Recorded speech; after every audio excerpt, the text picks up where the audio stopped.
Hey everybody, this is Paintball Dad. Thanks for tuning into my channel. Today I'm going to be talking about coaching new players. So for the past couple of months, I've been taking a break from tournament paintball, mostly because I have just a lot of crazy stuff going on right now in my life. And so in the meantime, I've been playing rec paintball.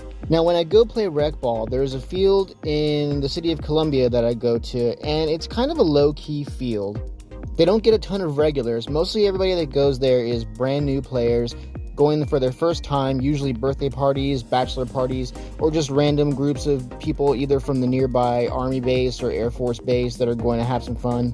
And now the most fun part about it for me is that I've had the perfect opportunity to do some on-the-fly coaching. Coaching is actually something that I really enjoyed doing. When I was in college, I used to work part-time at my local paintball field, and it was part of like a sponsorship deal that I worked out between the owner of the local field, and he would basically give us discounts on all kinds of like paintball merchandise and paint and our entry fees.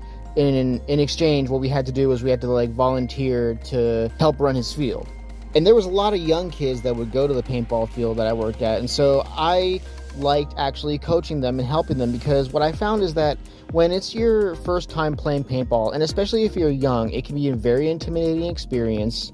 And I've seen a lot of players have a bad experience for their first time, and then of course they never want to play again. And I think we can agree that's not something that any of us want, because we want to grow our sport. So I would take it upon myself to help out these new players by giving them some words of encouragement and giving them little coaching tips to help improve their skills. And while it does take a lot of practice and commitment to get really good at paintball, there are some things that you could learn really quickly.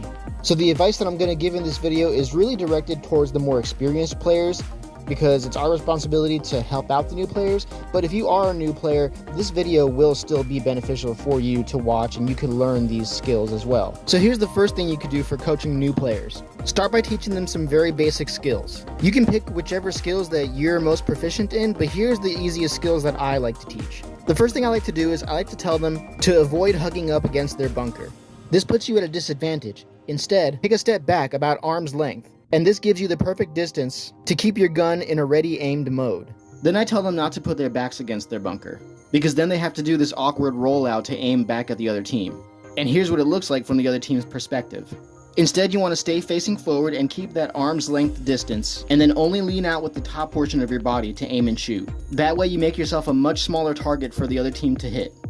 And again, here's what it's going to look like from the other team's perspective. These two things alone will make a world of difference for new players. The guy in this video is actually a friend of mine, and this was only his second time playing paintball. But after I taught him these things, he didn't lose a single game that day. I also ran into a birthday party one time, and the birthday boy looked like he might have been around 13 or 14 years old. He got shot up on his first game, and then I taught him these things, and he had the exact same result. He didn't get hit for the rest of the day. The next thing I like to do is I like to ask new players what their strengths are.